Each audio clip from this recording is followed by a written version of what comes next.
We're here. Hey, it's Beyond the Blueprints here at Mosier's Kitchen and Bath at the Mothership of Mosier Contracting. We got Coach Sean McCrossen here with Mabank High School Baseball. I like that. I like that. That works. That's smooth. That works. And over here we got Uncle Ty with Mosier Contracting. I'll take your underwear clean off your butt. And we got the best ever, Braden Compton. Yeah. Then behind the dials over here, we got Mr. Taylor with Cedar Creek Media. Ooh, I didn't make one for myself. I didn't think about that. That's all right. Ain't nobody got time for that. There you go. Yeah, there you go. I like that. And I'm Matt Mosier, owner and operator here. That's not even right. So, Coach, how long you been there at Mabank High School? This is my fourth year. So fourth year in teaching, fourth year in coaching at the high school level, just fourth year overall. So how'd you get to be a coach? I mean, where'd you... A lot of pressure from the wife. Yeah, right. So, I mean, where'd you go to high school? Where'd you go to college? Absolutely. And kind of what got you to Mabank of all places? Well, hold on, Matt. Uh-oh. You said, where did you go to college? Now, this was my little surprise thing. Now, I felt a little funky going down this route. But if you want to know, and I will add it to the screen here in just a second. He's like, you don't know. No, you don't. But no, you don't. I already see it. I already know what this is. We did go ahead and break it out so you can see where the man went to college to. Guns up, right? Hey, guns up, baby. Absolutely. What year was that? Oh, my gosh. 2003, 2004. Yeah, I graduated high school May of 2003 and went to DeSoto. Okay. So grew up in South Dallas. Got a little inner hood in myself. Yeah. The nickname in high school was White Chocolate. So I think there was 3 of us on the high school football team. I was a kicker. Okay. And so DeSoto's changed a little bit since I was there. But I grew up in DeSoto, went to Texas Tech. And don't let the picture fool you. I was a 4th string kicker. My wife will tell you I wasn't a real football player, right? Just a kicker is all she used to say. Did she go to Tech too? She did not. So my wife played Division I soccer. She played, I forget the first school she went to, but she ended up at Houston Christian, which is she now. She can out-kick you? I mean, we've never tried. We should try it. Yeah, definitely. Yeah, that could be an episode that we could do. Hey, we could do that. So I got involved with a TikTok series not too long ago, and there's a video, I don't know if you guys have seen it, where we took all the high school football coaches and kicked field goals, and they're awful. They're terrible. Yeah. And, but it was a good time. I'll have to do that with the wife. And so did you win? Of course I did. Now, I didn't tell everybody in the video that I used to kick in college. Right? Of course not. But it works. There's not a whole lot of high school guys that coach that used to kick. Who was second place? Oh man, maybe Coach Howard. I'd have to go back and look. That probably sounds about right. Do you have a soccer background? I did. So I grew up playing soccer, club soccer in the DFW area.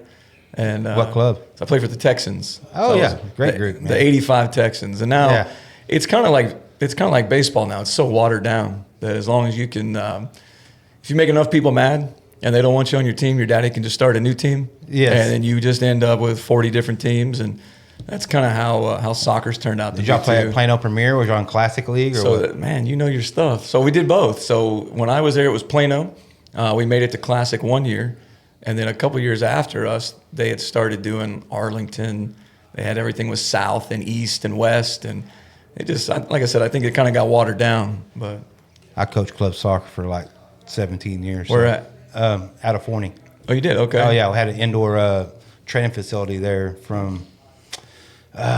we shut it down March of last year. Okay. And had it for about 10, 11 years. Coached my daughters. Watered down. No. I coach my son. My son is 17. He's on the high school baseball team. Yeah. And there's a cool bond and also a lot of pressure with coaching your own kids. So. Yeah. They get the extra, right? You ride them hard. So they get the extra from me, and then they get the extra from the outside. And I think one of the things that's got my 17-year-old prepped for high school baseball and all of that is I've been coaching him since he was 7, right? And so you get to the high school level, and the easy thing for people to do is always say, hey, that's your dad, or everybody's famous words. I don't know how it is in soccer, but in baseball, it's daddy ball. Oh, yeah, same right? Same and thing. so it's, but it's fun to go out and watch him. I think he lets his play speak for himself, and You coach them all the way up? I have. The plan and the goal was never to coach them in high school. I can tell you that. But you kind of asked me what got me into teaching and coaching. I had a T-shirt printing business for a while. Okay. And it wasn't necessarily COVID that shut me down. It was a couple years after COVID. You start using your savings to get you through those hard times. And then people realized during COVID, hey, we don't need a T-shirt for the garden club and the library and the choir and the band. And let's do one shirt for the whole school. And so kind of what we had just slowed down. And where's y'all at before you came to Mabank? Was you doing your shirt? So I was doing the T-shirt printing business in Lake Highlands. So I was in East Dallas. Oh, yeah. One of the things we realized in running my own business was we were so small, but we didn't have, there was no retirement plan, no health insurance, things like that. And my wife's like, man, I think you should teach and coach. And I'm like, I'm not qualified, right? I had a college degree, but didn't have a teaching certification or anything like that. And had a couple friends out here on the lake. They're like, hey, you should come check it out. And we laugh in the coach's office. I got hired in late June, early July. And coaches that get hired in late June and early July are not normally the people you're looking for, right? You hire those people in March, April, and May. And so when you're desperately looking for somebody, those are the ones you hire in June and July. And that's how I got hired. So I got hired to be a varsity football coach and assistant baseball. So I did assistant baseball for, let's say, a year and a half. And then kind of took over a program. So it's been fun. Did you, when you was playing soccer, I like soccer. So was you a midfielder or? So I played outside mid, but I always played, at the level. You the guy doing all the running. I did, but for us, it was always, I always wanted to play on the side the furthest away from my coach. Yeah. So I wasn't a right side. I wasn't a left side. I was a midfield, and whatever side the coach wasn't on, I played that side. You didn't need the instructions all game. I didn't want to deal with the parents. It's that too. Kind of what's got me ready to be a coach, I guess. Right. So I just noticed. I mean, kind of going off the rails here, but not really. But Tri-County Soccer this year has implemented the rule where the teams, like it is in club soccer, are on one side and the parents on the other side. I love it. And it was somewhat of an uproar on social media. I'm like, good for Tri-County for doing that. Oh, man. absolutely. I think it helps out a lot because there's so many parents that you're looking for Jim or Joe, and they're over there getting a juice box, Taylor, from their mom and daddy, and you're sitting there trying to, coach them up, and they're sitting on the chairs with their parents and stuff. So I think that's pretty cool. Tri-County implementing that rule. And it'll take a while for the parents to get used to it, but a lot of even rec associations, I know Forney adopted that rule 10, 12 years ago, and I'm just surprised it's just now Tri-County adopting that rule. I love it. Yeah, I do too. Get the kids away from the parents. Yes. So with your son, I mean, what grade is he in now? So he's a junior. So I've got two boys here in the district. I've got a 7-year-old who's at Lakeview, and then a 17-year-old junior at the high school. Any plans for him after this? Is he talking? He's talking a lot. So he has finally kind of decided on what he wants to do in life post baseball. He wants to do baseball as long as it'll take him to whatever he wants to do, but he wants to become a pilot. Oh, that's cool. So he's looking at the Air Force. So right now, we were talking about it yesterday, I think his 3 top school choices, if he could go anywhere, the Air Force Academy is what he would love to do. I think option number 2 would be Stephen F. Austin. They have a commercial pilots program there, and then San Angelo has one too. Heck yeah. So yeah, I like San Angelo. San Angelo School. How many hours you have to have of practice when you become a pilot? That's a great question. I don't know enough about it. It's a lot. I think maybe that's one of the reasons he wants to do it is because Dad doesn't know anything about it. Right? Yeah, so he can be coached, right? Well, it's like when he played basketball. Somebody goes, "What do you think about him playing basketball?" I was like, "I love it because I don't know enough about it, but I can't coach him through it." So it's are there sports that he played? I mean, basketball that you didn't coach? So he played basketball in junior high. He played here in Mabank his 8th grade year. So we moved here his 8th grade year. Right. And it kind of made me laugh. He'd show up and he made the A team. And I'm like, dude, you're not very good. And he'll kill me for saying that. But he started off as a starter. And then quarter way through the season, he comes off the bench. And halfway through the season, he's not really playing. I was like, all right, they kind of figured out who this kid is. I coached him a little bit in soccer when he was little. I did coach him in basketball, like little league, but not at this level. So at junior high, taking yourself away from being the coach and being a parent sitting in the stands, it's awful. It's a horrible transition. It's terrible. But I had that transition with him during the summer. Yeah. So he plays summer travel ball where we go all over the place, and he plays for a really good organization. So you got rules, you can't coach him during. Correct. So I could coach him. but I can't coach any of our other athletes starting in 7th grade. But it's tough to put dad hat on and sit in the stands and you watch. And I mean, Taylor will tell you, I'm a small ball kind of guy when it comes to baseball. And I see situations where I'm like, oh, I would do this or I would do that. Oh, yeah. They do it different, right? Oh, yeah. So it's tough. I had a hard time with my 2 older daughters. I coached them in soccer, from the time they was 4 all the way until they graduated. And my youngest daughter played softball.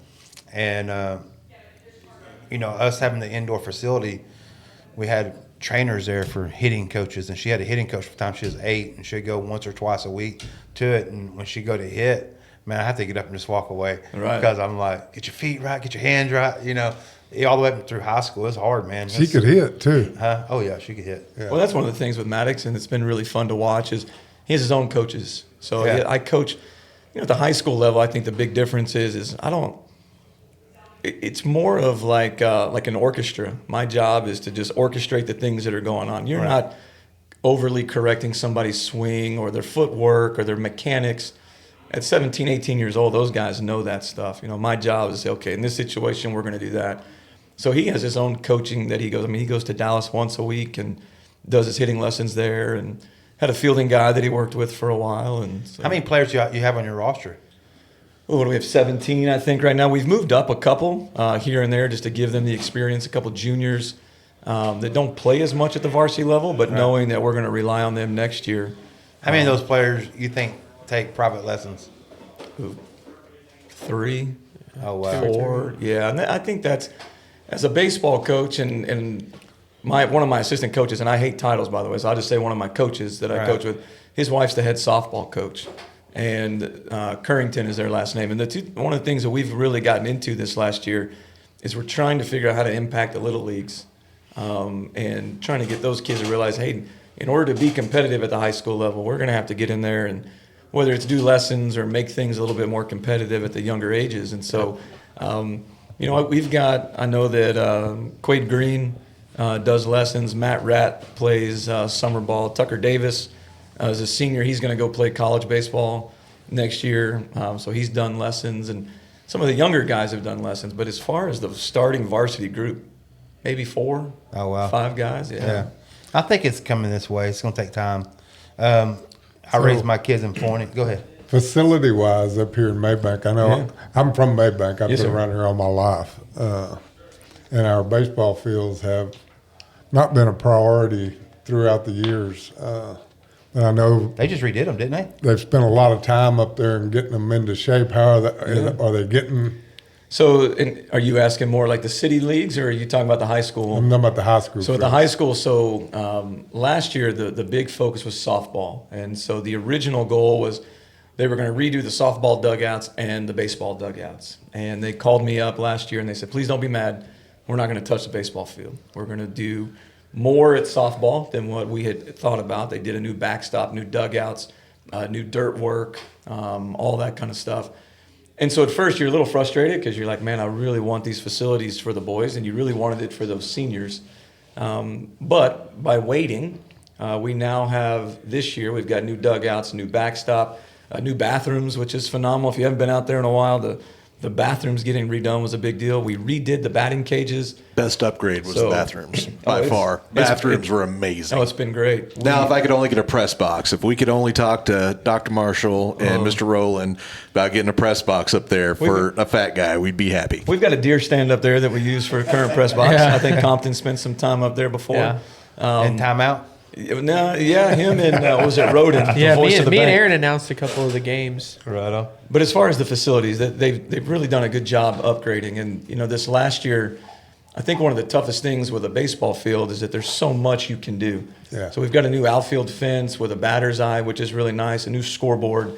And the area that took the longest is the playing surface, which is arguably the most important part of it. And so we got to a point where we had to make a decision. The district had to make a decision, and they stepped in quick and redid the entire infield after we had already waited on grass to grow. So we had a company called Sportsfield Solutions come out from Fort Worth, and within about a month, we had a brand new playing surface in the infield. Now, it's wonderful. It's not turf. It's not turf.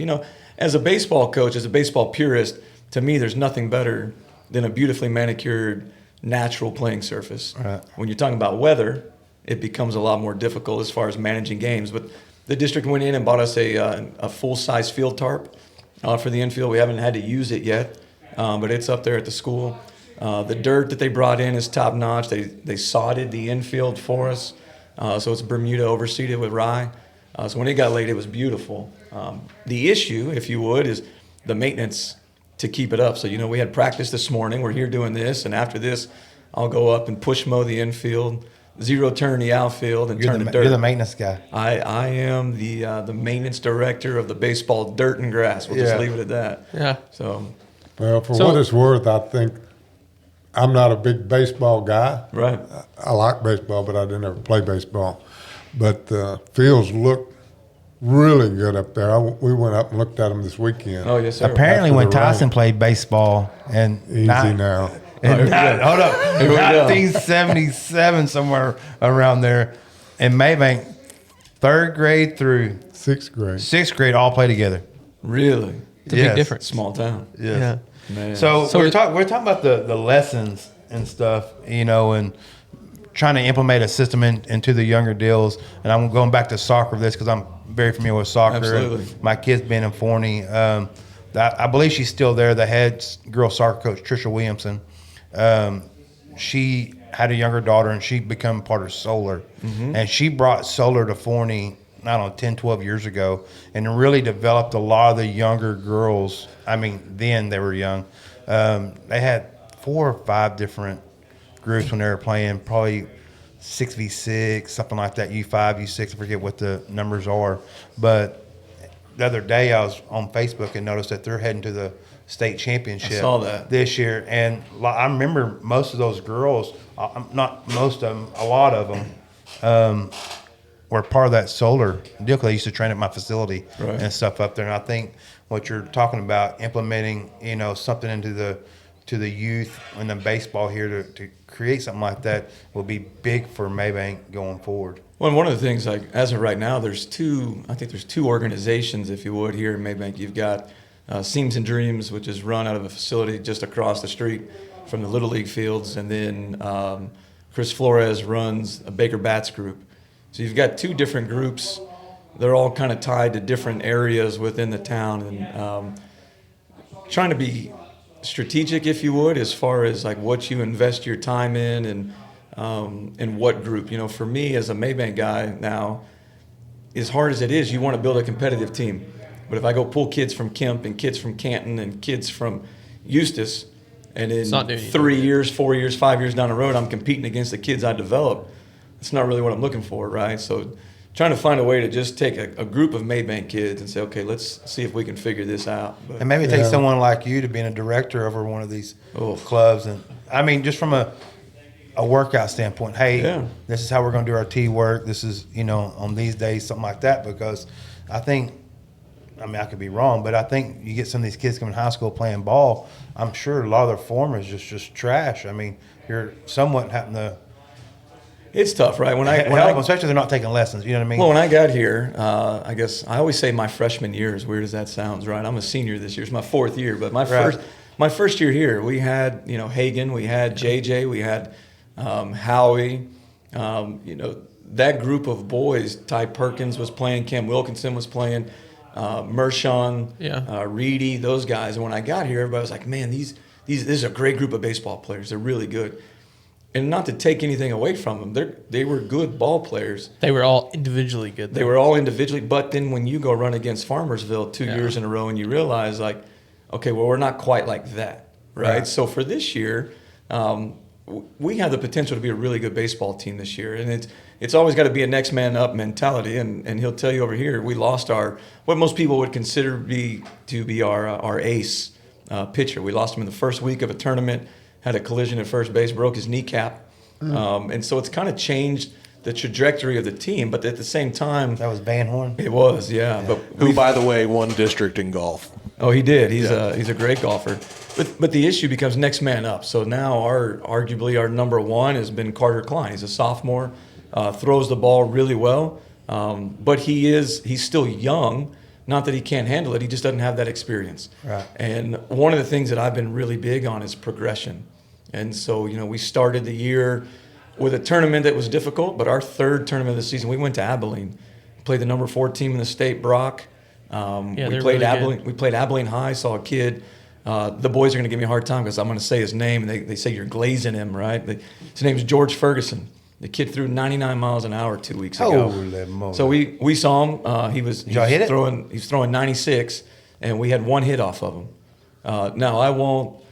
I'm gonna get in trouble for saying this too, but it was my kid. He had the one hit off of him, right? I mean, but it was a 1-0 ball game. Did he pitch? How many innings did he pitch? Oh, he pitched the whole game.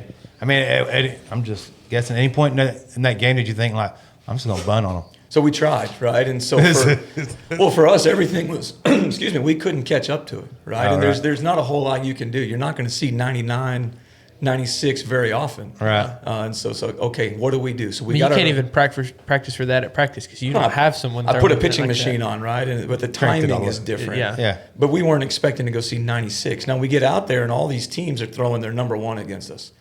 And I finally asked one of those Abilene coaches, I'm like, what are we doing? Like, why are you throwing your number 1 guy against us? And they said, man, all these teams that we're going to face are really, really good. And we kind of view you guys as the ability for us to get a win in this tournament. And so confidence builder. Yeah, for them, right? Right, yeah. And but for us, I think there's parents that would look at it and be like, man, you went out there and got your teeth kicked in. For us, we ended the tournament with a win. That's we played awesome. Abilene Cooper, got to beat them on their home field and then get on a bus. And so it didn't make the bus ride home terrible, right? But I look at it as a baseball coach and say, okay, we just faced the number 4 team in the state. We faced a guy throwing 96. Nothing we will see in district will ever look like that, which we knew going into the season. We had Lindale as the first week. That was going to be the toughest team in the district. And we played them we lost by 1. It was a 2-1 ball game the first night. Come home, and that game was a little bit different. We didn't get to play a home game. The field was still somewhat under construction, and it rained out, and so we played them at Canton. And it's tough, right? You're trying to play your home opener. You understand what's on the line. I think it just kind of became a little too much for us. But with the progress, it was, let's go play these tough teams.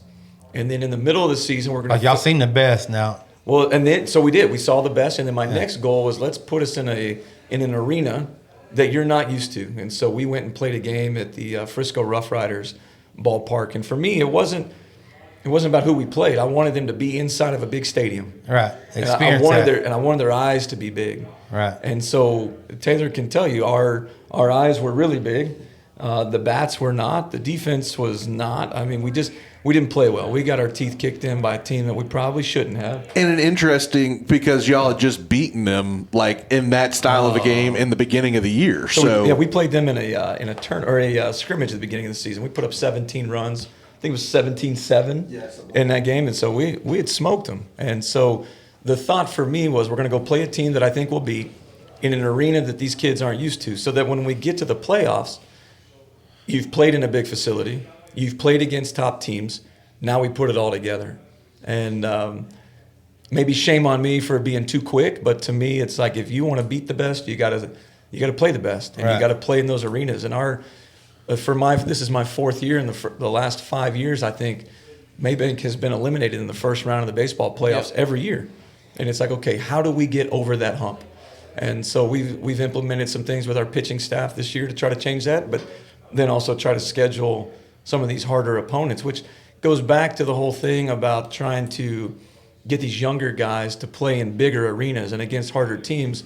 We tell our young guys now, you can't go play at George Watts Park every week and then get to high school and think you're ready to go compete against the kids from the Metroplex. It doesn't work. Yeah. And so trying to get them to be on these bigger stages, and that's why I really want to get into that youth level, is to say, okay, let's get outside of here and go see what else is available and who's out there. I think that's really big for y'all's growth. For Mabank's growth as baseball is tapping into the youth and creating some type of a program of some kind. So by the time they get there, they already know the way Coach wants to do it. Yeah. Well, speaking of Angelo State, have y'all went and visited over there? Not yet. No. So going into my junior year, me and Logan actually got invited to a camp over there, and their facility's awesome. I mean, their football field, it's like a dome. I don't know. It's pretty cool.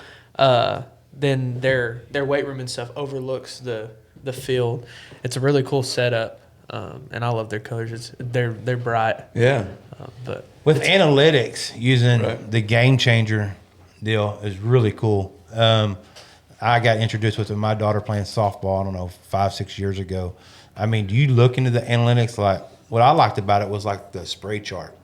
So I mean, I love that, watching my kid, like, man, you know, where's she hitting at the ball at most of the time, and that sort of deal. I mean, do you look at stuff like that? And So it's interesting. This year, I've really gotten into the ability with the way our schedule's been written. I've gone and done a lot of personal scouting, and the way that the game changer is set up. There's a couple things with it. One, depending on who runs it, right? right, I mean, that's key. But at the end of the day, on base percentage is an on base percentage. So I don't go look at hits versus errors. I look at, does this kid get on base? Right. When he's on base, does he score runs? I'll look at sacks, right? Like his sack fly, sack bunt, their ability to move people over. But like this last game, I actually had a dad send me a message the other day, and he said, "Man, what a fun game to be at. You could tell that you guys had done your homework, and I appreciate what you did for our boys." I mean, it's little things. We stole home on a pitch that was or a throwback from the catcher to the pitcher. I've got kids that we told them, "Hey, this kid is a one-look guy, so he'll look at the runner at second base. As soon as he turns his head, boom, we're stealing third base." Yeah. There was a play. Actually, I think Maddox laid a bunt down this last week where we had a runner at first. The runner takes off to second, but we knew from scouting their second baseman was going to go to the bag. Their first baseman was going to stay home. We put a bunt right where the second baseman was.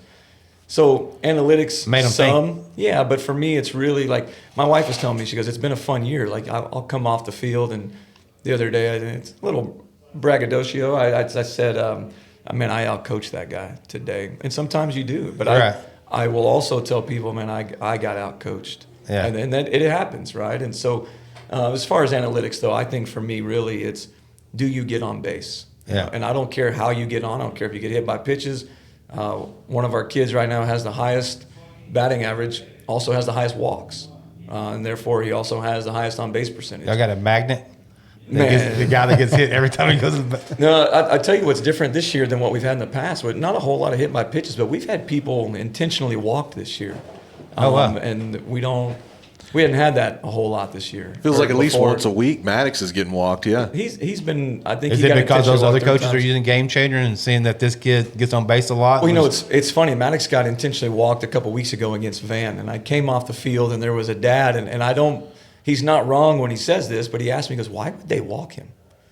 And I said, "Well, I know what you mean, but what do you mean?" And he goes, like he was maybe 0 for 2 in that game. It hit a line drive, and they caught it, but it's you have the potential of that person changing the game, and normally you've got first base open, right? And so we'll put somebody on. We intentionally walked one of the coach's kids at Van the other day, Raleigh Hinch. I was like, I'm not going to let you beat me. We'll let your 2-hole, your 3-hole beat me, but I'm not going to let you do it. Right. And some of that is just from years of playing against them now. It's not even, I think that's what's different with high school than it is with travel ball. With high school, we'll see some of these kids for 4 years. Yeah. Hey, I know this kid can run. I know he plays defense like this, and these are the pitches he struggles with. You go to a travel ball, and I'll have parents call me. They'll be like, "I don't understand why my kid doesn't hit the ball the way he does in travel ball." Well, that pitcher and that coach have seen your kid for 3 years.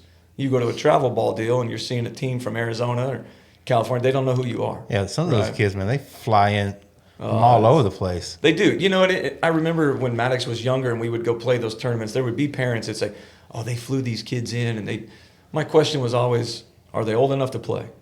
And if they are, great. And some people, oh, maybe they're a year older. Well, great. When you get to high school, there's a lot of parents who think because their kids have played travel ball, that makes them ultimately ready to play varsity baseball as a freshman or even as a sophomore. Those are 18-year-old men playing against 14 and 15-year-old boys. It's a huge it's difference. a different, and it was big for me. I mean, Maddox was a freshman on varsity. I think him and Van Horn both. And there were certain areas and aspects of the game that they were outmatched. But there were also certain areas and aspects where they did really well. And so, we were talking about Carter Klein earlier. Carter's an unbelievable baseball player, and his baseball IQ is really high. And I see a lot of him in what I saw of Maddox. And Carter, it's not a struggle, but he's learning 18-year-old pitching, right? And it's a lot different than what he's used to. So for right now, it's how do I make Carter as comfortable as possible on a baseball field where he only has to focus on like one thing.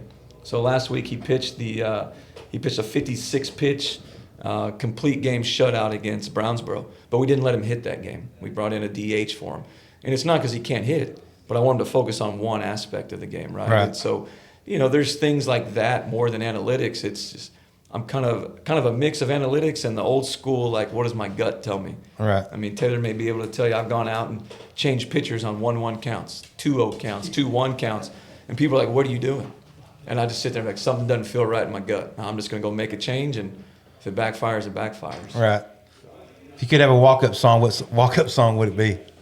Man, I don't know. That's tough. Right now I'm a country western kind of guy, but I grew up, like I told you guys, in DeSoto. I was an Eminem guy, 50 Cent. So maybe In the Club, right? A little 50 Cent In the Club. I don't know why, but I like that song. Get you going?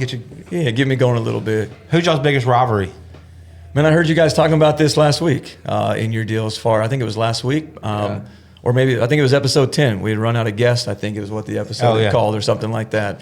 And I think Braden said he felt like it was Canton. Probably so. And I think it depends on the sport part of it. For me, I have such an admiration for Coach Luce over at Canton that I think the boys have more of that than the coaches do. But this last week, it was Brownsboro. This next week, my biggest rival is Athens because that's who's on the schedule, right? Well, I know. My senior year, Canton was because we split them. Right. Canton year, and the third game we went to Canton. It was camo night. We had a big crowd, and it was like this. It was late in the game, 0-0, and Hagen got a bomb hit over him. He did. The kid walked it off, and it was over. And it was. So it's tough. I think like if I had to pick one on the schedule every year, it's probably always Canton just because of proximity. Is football the same way? Definitely. Yeah, but Canton not being in the district anymore, and they're not on our schedule for next year, I don't believe. You start to look at, okay, who's the newest, right? Who's your new rival? And I don't, like I said, as a coach, I think you don't really play into rivals other than, hey, this week this is my rival. Yeah. I got to figure out how to beat Athens twice this week. So. I'll tell you what's a burgeoning rivalry, in my opinion. That sounded really dumb. A burgeoning rivalry, in my opinion, is Bullard. That's been two really good games in the last couple of years that have both been by less than one touchdown, and it's been a couple of really good games, fun games to watch. So when I was a kicking coach last year, Bullard's game was really difficult to watch. Yeah. We go out there and couldn't execute a snap on a decently long but makeable field goal. And so as a kicking coach, I looked up and was like, oh, man, it's tough. When you talk about rivals around here, the old school people that have been here for 50 years, the rivalry was Kemp and Mabank. Right. Yeah, that's that way when I was because here, we're too. right here, right together. And it was, even for a lot of those years, Mabank and Kemp weren't in the same district, but we still played each other. Right.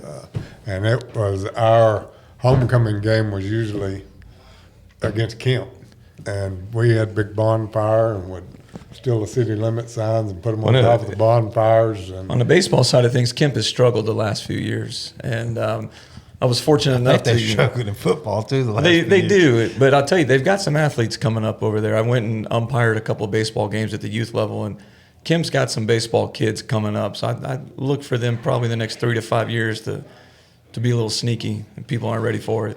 We were talking about growth. I don't know. It's probably a month ago in one of our episodes and stuff, and the growth's coming, to Mabank, and I think that's going to hopefully give a push to Mabank athletics. We have the football. We were talking about this the other day. Hadn't had a winning season in 20 years. This is my 4th year, and we haven't won a district game since I've been here. Yeah, so it's tough. What is your thoughts on the bat flip? You like I'm all for it. Yeah. I'm all for it. I like it too. You watch the World Baseball Classic? Oh yeah. So the way the Dominicans played, I'm all about it. It's passion. It is passion, and I think there's a way to do it respectfully. Oh, absolutely. There was one game at home. We were at home too, and man, I was just talking my talk, and the umpire turned around and told me to be quiet. He came out the dugout and he said, he don't have to be quiet. He said nothing to you. I mean, I didn't say nothing bad. I mean, I'm mouthing the other team. Like he does the that here other at the office, pitcher, too. the other pitcher throws it. a bad pitch. I'm telling him, yeah, keep throwing those pitches. And he I came find out it hard to mad. believe that you would talk trash. It's And I'm all about the kind of the overall just spirit of the game. I mean, I got confined to the dugout in our first playoff game at home last year in the first inning.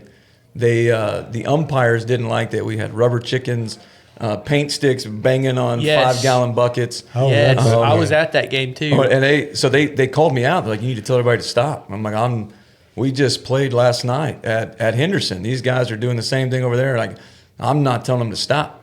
So he turns around and tells the crowd to stop. And the way that we've all been taught as coaches is that the umpires cannot control the fans. Their job is to deal with the administrator. Then the administrator can do it. I made a comment to the fans. I said, you keep banging your drums and doing your thing. And I politely got asked to step in a dugout for the rest of the game. And so UIL came out with a new rule this year with noisemakers. So nothing percussive, as they call it. So we've got, I don't know if Taylor's noticed, but we've got a new fan club with bells. They ring those little cowbells. My wife put together a little cowbell decorating party and find a different way to make noise. Do I ever play the shift? Play the shift all the time. And again, some of that just goes from when we go watch games. Right. So if a kid's a pull hitter, we'll shift. Does it work every time? No, absolutely not. but when it does, you look like a genius. Yes. As a kid, who was your sports idol? I mean, who did you want to be? Oh, Michael Jordan. Jordan's the greatest of all time. Better than LeBron? No, 100% he's better than LeBron. Thank you. Yeah. There's no arguing that. Sorry, Braden. There's not. I mean, I grew up with a Texas Ranger fan. So Will Clark, Mickey Tuttleton, Juan Gonzalez, people that none of these guys have heard of before. But dude, those were the guys. I got to watch Nolan Ryan play. Yeah. George Brett, like those were to me that was real baseball. Nolan Ryan was a badass. Oh, he was. He was a good dude. My favorite baseball player growing up, Hank Blaylock. Oh, I did like Blaylock. Loved He me was a some good Hank dude. Blaylock over in the hot corner. Yeah. Rusty Greer? Oh, yeah. Rusty Greer was a good one. Yeah. You had a question for him, but remember the question you're supposed to ask I don't him? remember the question. Oh, yes, I do. Okay. Who's your sports villain? My personal individual villain, like Yeah. the one that I just hated to see. Professional. Man, I think it was probably Randy Johnson. So Really? just big, dominating. He never played for my team, right? And so it was one of those. You're like, oh man, we got to see the unit. What about But- football? Oh man, so I was a Cowboys fan. So any Eagle, I hated them, right? Yeah. I mean, we'll win the Super Bowl this year. Yeah. I mean, every year, right? That's our year. So This year? This year, yeah, we're gonna win it this year. What about your thoughts on Andy Reid being at Kansas City? I still don't like him. But you're probably He's a Patrick genius, fan, though. I'm a big Mahomes fan, so Right. I don't dislike Andy Reid. It's nice that people saw what we saw at Texas Tech. Yeah. You know, we all knew that Mahomes was good, but it was nice for them to You kind don't of take a think he chance on him. complains too much? Everybody that's good complains. LeBron complains. Luka complains. Like the guys that Yeah. Tom Brady complained. I mean, it's the way Did I you look like at Tom it. Brady? I was never a Brady fan, But when he went to Tampa Bay, you so like I was in respect, awe right? of him. I respect, I respect greatness when I get to see it. You know, I think it's one of the fun things about growing up, like kind of like the Michael Jordan era. I think one of the reasons that I enjoyed it so much, I got to watch it, right? And so people who didn't necessarily get to watch him, I don't think they quite understood how I he really didn't elevated respect everybody. Brady at New England. It wasn't until he went, the Bucks and won. I'm like, all right, he's Maybe good. he is that good. Yeah, he is that good. What do you think about Luka's replacement? Cooper Flag? Yeah. You know, I watched the game last night. I mean, he scored, 45 against LeBron? He's the First rookie. first rookie to ever score 45 in a game against LeBron. And Well, as the first rookie He had that's 50 at one. He had 51 Yeah, not yeah, the before. night Night He before. had first rookie since Ivan Iverson to have back-to-back 40-point games. He's the first teenager to ever have 50 in a game. But it was also a very depleted another- Lakers game last night, Yes. too. No Luka. Absolutely. Yeah. But No he, Austin Reeves. he actually tied, or the only other person that's done better than him in something last night was Chamberlain. Oh. Yes, I forget what that was, but I saw they threw that stat up there last night. Yeah. Well, when we got to go this last one, they put Klay Thompson in, and he was in, and he went 4 for 4, had 12 points in like 4 minutes. and then they take him out for the rest of the game. And He I'm played like, well last night too. Klay Thompson Well, is one of my favorite players, and we got to watch him, and he didn't. He was on fire, and then they took him out. I hated seeing the Mavericks get rid of Luka because Luka is incredible. Oh, absolutely. But hands down, I take Cooper over Luka all day long.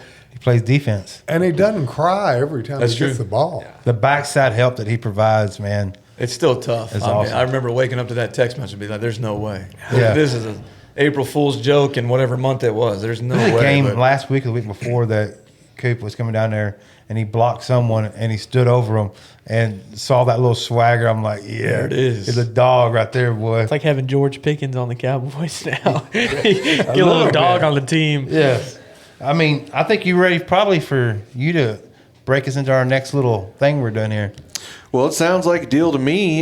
We can go ahead. How about we do our real or ridiculous? So what's going to be here, guys, is I'm going to show. I've got 3 things that are like home, work or contracting, whatever you want to say, related. And then I've got 3 things that are related to baseball. So we're just going to kind of go back and forth, and we're going to let you guys watch it, and y'all tell me whether it's legit advice or it's just an absolute piece of crap. There's no reason to even worry about that. So let's go ahead and start off with the baseball one. This one, So this is particular. This is for one person in particular out there who will probably never watch the episode.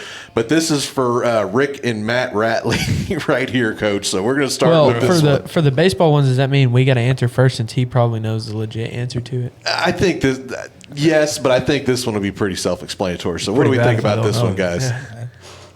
Go. Catchers these days are so soft.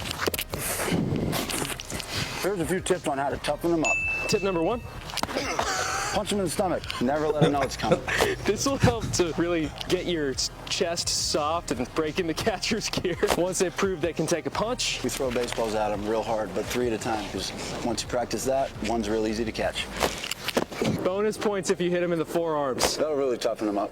And number 3, this is part of the mental side. It's always the catcher's fault. Catcher's catch, huh? A little effort. Jesus. Tommy, put the gear on. It looks like some daddy ball coaching. I think we used to do that to Pierce coaching Fulton all that the I time. got. Yeah, I remember throwing balls at him. Yeah. Yeah, I think we did So that that to was Pierce. from Catching Made Simple. And so what do you guys think? Legit advice or, just kind of a internet hoax out there? I think the throwing the balls at him is legit because Pierce was never scared to get in front of a ball. Some of those punching in the gut I'd like to do to Pierce every Yeah. once in a while. So I might have to take some of these with me. All right, so obviously that one was kind of a joke, but I figured that was a good one to start up on. All right, well, let's look over on the home My daughter's contracting probably side. thought I'd coach like that. Probably. Well, let's look on the home contracting side, and this is Kick the shin guard. this one's interesting. Yeah. You guys tell me what you think about my this. crutches when I go by hitting machine guards. Again, takes half a second. Sorry. Oh, I think I've seen this one. Yeah, I've seen This is this absolutely no already. one. Yeah, I've seen this one. I can tell you right now, this is a no. Yeah. So take your angle grinder, Absolutely pop a not. couple of screws in there, and now you've got a hole saw. What do you think? Yeah. No. No. If somebody would like to try it, please send us a video. So no on that one? Okay, we'll take that. All right, well, let's get to a couple of real ones. All right, Coach. This is a guy who's had some controversy surrounding him, but he's been proven to have not. He's just kind of a jerk that people don't like, but hadn't done anything too terrible. But let's see what you think about Trevor Bauer's advice here. Yes. If you have bad command, you can probably fix it with this one simple hack. Command is heavily linked to eyesight. The longer you keep your eyes on the target, the better command you'll have. Next time you're playing catch, try this drill. Have your partner move their glove all over the place until you start your throwing motion. Keep your eyes locked on the glove. As soon as you start your throwing motion, have them stop the glove wherever it is. Now try to hit that glove. I'm willing to bet your command will get much better. All right, so what do you think? I know you got to look at your target, but moving a glove around and then stopping it in the middle of a throwing or right at the beginning of a throw. That sounds like some Karate Kid stuff right That there, is bro. Karate Kid. It's interesting because first of all, I love Trevor Bauer. Maddox and I watch his videos all the time, and I don't know that I would go to that extent, but I mean, even when you think about a catcher, like Ratley's job is he starts his target at a certain spot. He does move his glove down, and then he brings it back up to catch it. So is there a little bit of movement? Absolutely. But for that framing, right? Well, yeah, I know some pitchers like Hagen. Like Hagen, right before he pitched, like right before he started his pitch, he would always look down and then look back up.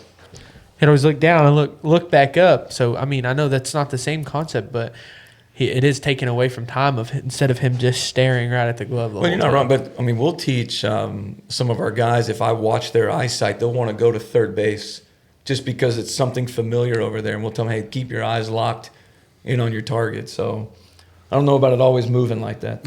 Okay. So we'll give Trevor Bauer, we'll give him 50-50. All right, now, Matt, let me know what you think about this one. This is an interesting one right here.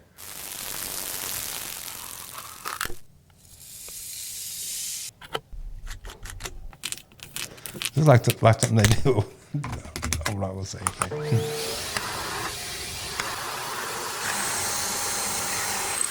I think that could work. All right, so catch your dust whenever you're drilling a hole out. I mean, is that worth the time of going through and doing that, or no? Not for us, because if we're drilling that hole, there's already a bunch of other dust everywhere else. Yeah. I concur. Well, y'all are not making these very fun. Okay, man, it looks like something bad. What they're like doing something illegal. Start cutting bottles of burn hose and wrapping tape around it. Fair enough. All right, one last baseball one, and this is a controversial topic, I think, in the world of baseball. So really, I'm just interested in hearing what Coach McCrossen has to say about this guy who's kind of blown up over the last few years as a baseball coach. Was it the teacher man? All I'm doing with my hands is this. He probably doesn't look like that. I know this guy. But that's exactly what I'm doing. I'm doing this right here as fast as I can do it. Okay? But also, I've got my leg screwed into the ground. My foot is screwed into the ground so that when I do this, it turns me and it gives you a totally different look. It's exactly what I'm doing, but it looks different. Okay? I'll do it slow. I'm going to do that. And at the same time, my leg moves me right there. So it looks like this. Okay? So he has one very famous client. He does indeed. And he has rode that to an absolute... I call crap on that. Yeah, he's rode that to an absolute fever Judge? pitch. Yeah, I know, but still. So what do you think? I mean, I think it's a great swing technique for one guy, but is it an actual something that can be repeated by a bunch of different people? You should ask Jeff Fry. Are you familiar with him? I feel like... Go look up Jeff Fry. Jeff Fry hates this guy. So he's... He makes a living online right now just demolishing teacher man. The idea, I think, really everybody wants to talk about launch angle. And what's happened is all these kids, they want to elevate and celebrate, right? It's all, we want to hit the long ball. And so I think part of what happens is a lot of these kids end up turning into pop fly hitters. Yeah. And I think more than anything, it's a launch angle type of situation. You know, we talk on our team about hitting line drives gap to gap, and you will be rewarded eventually with home runs. I think we've hit 2 home runs this season over the fence, and both of those were line drives that went over nothing. That hit the inside bottom half of the carried. ball, create the backspin, which will line drive, will elevate. There you go. So yeah, I'll take old teacher man here and put him in the trash. Okay, and last one. Also, I sit through a lot of hitting lessons. I feel like with having our facility, and I ain't never heard nothing like that before. No, it's bad. If you look at Aaron Judge's forearms, they're a lot bigger than the average person. He's like 6'8" too. Yeah. All right, well, last one here, and it's on the construction side, and tell me if this is legit or not. I don't know. I kind of feel like it's legit, but we're going to see what you guys think.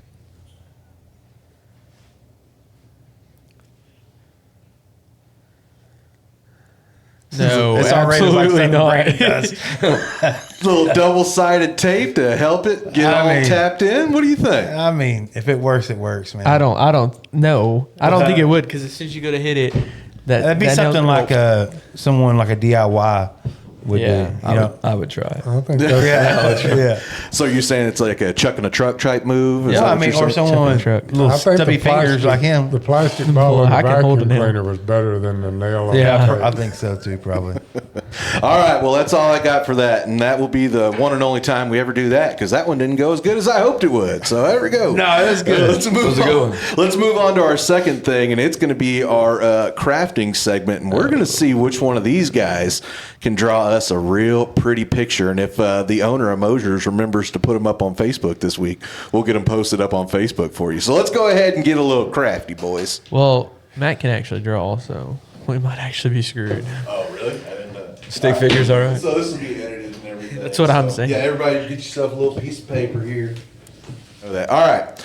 So let me explain a little bit what's going to happen here before y'all see my mug on the screen there. So I've given each one of you a piece of paper. You've got some crayons, you've got some pencils, and what I've got here is a couple of different cups that you're going to be pulling from. So as everybody knows, there is the Artemis 2 that is going on right now. Is actually, as we're recording here on a Monday, I think it's making its way around the moon right now. Like it's actually at the moon at this Dark moment. side of That's the what they say anyway. Well, it's supposed to be going that's around what in a they- couple of hours. But anyway, so Coach, you a flat Earth or round Earth? Oh, we're round and we've been to the moon multiple times and we're there right now, Braden. We're there. But that was the inspiration for today's crafty segment. So I've got some different types of aliens, and it's just kind of dumb stuff. I'm gonna be honest with y'all. Chat GPT helped me come up with this. So anyway, I've got a few different types of aliens and then a couple of different props. So you're gonna have to draw an alien type and then a couple of different props. And You got a I time need limit you on this thing? Yes, 10 minutes. You've got a 10-minute time limit on this,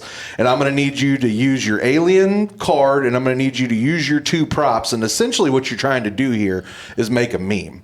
So if you want to put words on it, you can. If you just want to do an illustration, you can, but you are just going to draw it out. So I'm going to pause, or I'm going to mute myself, and I'm going to walk over here in front of camera, and we're going to start with Uncle Ty. All right. All right, so draw your alien. This is your alien type. What'd you get? A mall alien. A mall alien, okay. Now draw you a couple of props. Yeah, they're kind of squared down in there. I probably should have done a better shape, but I'm not trying to cheat. But there you go. You got two. yeah. All right, what'd you get? A mall alien with sunglasses and a banana. There you go, okay. Oh, boy. This could get a This might red be card. controversial. All right. Skip the yellow and go to the red. What'd you get? Business alien. Business alien, okay. Oh, you may just grab two of these. Yes. We'll take these two. All right, what'd you get? Oh, a microphone and a fishing pole. Oh, okay. Must be on vacation. I guess. Combination. All right, Matt.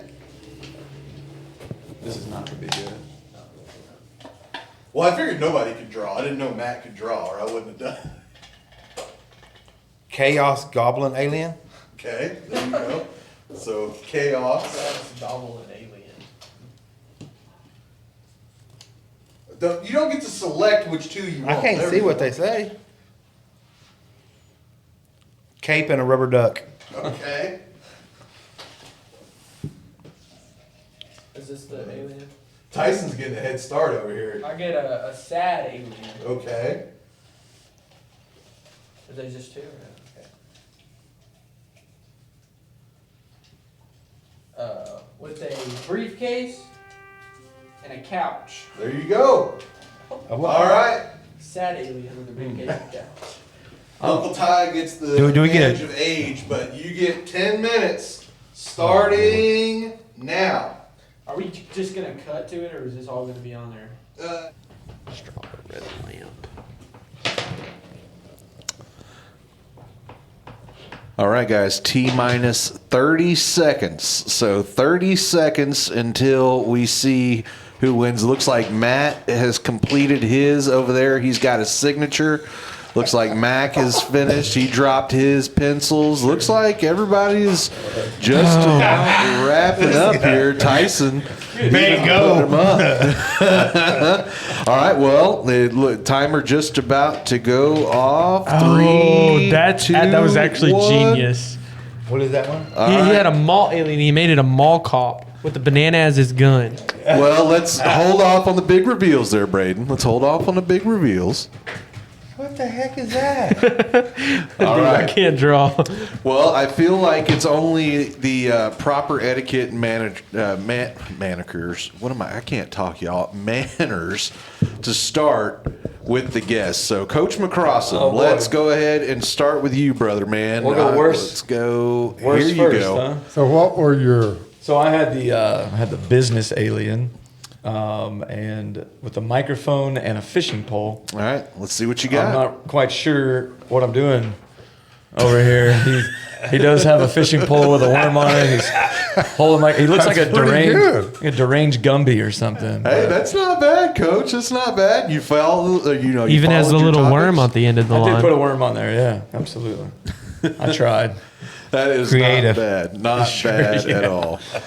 All right. Now we'll come over here to Uncle Ty. So, Uncle Ty, tell us what you got going on over there. So I've got a mall alien with sunglasses and a banana. Well, let's see what he looks like. Okay. That could be an alligator. No, I was thinking more of a dinosaur alien. That's pretty impressive. I like it. I like it. I think it's a pretty good looking little drawing there. Do I got to show mine? You do in just 1 second. Let me get the little old camera swing right. Do you mind dropping that box of crayons right there? Thank you, sir. All right, Braden. Let's see what you got over here. Remind everybody what your topic was. I had a sad alien with a couch and a briefcase. Let's see what you got. But the sad alien laying down on the couch. It kind of looks like you with that belly. No. With the couch and a briefcase with divorce papers and the money he has to give the woman that's divorced. That is very sad. What is it? What's the text up there say? She's taking my money. She's taking my money. Okay. I don't know what's sadder, the money leaving or the woman. All right, so that leaves just the big hoss here. Mr. Matt, let's see what you got. I had the chaos alien goblin and a rubber duck and a cape. Okay, so it's kind of like a superhero riding its rubber duck. Yeah. Oh, okay. All right, I like it. Well, we will get those scanned up. We'll put them up on the Moser Design Center Facebook page, and we'll let people vote and decide on what they think was the best one. I really think Uncle Ty won. I think so, too. Yeah, winner. We'll have to let the It folks does kind of look like an alligator. All right, y'all. Well, I got one more thing in store for you guys. So I took some time over the weekend and I scoured Facebook Marketplace. Okay, so I went through, found a bunch of items on Facebook Marketplace, and now what we're going to do is we are going to do a Price is Right style bidding on this. Okay, so whoever wins will take home our coveted green rabbit over there. And Coach, I bought that rabbit specifically green to be Mabank. Perfect. So there was pink, yellow, and green. So I took specifically the green one to stay within our Panther frame here. So we are going to be battling for that. As everybody knows, that is the most prestigious award. A dugout bunny. I think it could be. There you go. Could be. We have a dugout monkey right now, so we can add the bunny to it. All right. Well, let's go ahead and get into our final rally rabbit game. Rally of the rabbit. night. Hey, we might need it. All right, y'all. Well, let's start. We'll just go in order here. So is this like the price that it's listed for, or the price that I think that I could really get it for? No, this is the price that it is listed at. So whoever can get closest to the price without going over wins the point, right? Okay. Matter of fact, Matt, can I borrow your pencil? Yeah, absolutely. Thank you. So I can keep score of this. So, and yes, it is all whole numbers. It's all whatever. Move that over so you can't see it, Mac. All right. And I've got some descriptions for each item as well. So let's go ahead and start. What is a whole number? Yes. What is a whole number? Like there's not going to be any change. Okay. No more pennies, right? No more He pennies. ate too many crayons. Whole number has no fractions. Okay. Nothing beyond the decimal. Oh, that's actually pretty All cool. right, guys. Well, here is your first item. It is a full knight, statue. It is a full suit of armor. It's a knight with a big old sword. And Now I he watch stands American out in front of Pickers a your lot, yard. and I watched it last night. And this could be considered folk art. So you've been practicing. Yeah, a little bit. All right. Okay, well, let's go ahead again. Let's start with the guest first. Oh, man, I was hoping this was going to be like The Price is Right, where I could say $1 at the end. Therefore, I win, right? We'll go snake draft style, so you'll be last on the next one. I got you. How tall is it? Ooh, you said you had descriptions. I do of this have thing, some right? descriptions. Okay. How about I read the whole thing here? Large, heavy, detailed knight statue, roughly 6 feet tall. Has solar-powered lights inside the helmet, so it lights up after dark. It's awesome for collectors, themed spaces, man caves, or outdoor decor. Super unique and in good shape. So roughly 6 foot tall, Mac. What town is it? I wonder if it's been sold. I'm ready to go get this. The town matters. Fair. I didn't. It's all within 40 miles of us. So that's Facebook Marketplace lets you set up areas. How about $120? Oh, I think you're pretty off there. I think you're off there, Coach. Okay, you think it's so way too high? 120? No, too low. Okay. All right, Uncle Ty, what you thinking over there? I'm going to say about 1,200. Okay, Ty's going to go Facebook for Marketplace. 1,200. Okay, It's not like Craigslist where people are trying to get rid of stuff. No. I don't know. Braden, I'm gonna say like 770. $770. It's probably gonna be more than that. And Matt, What'd you pick?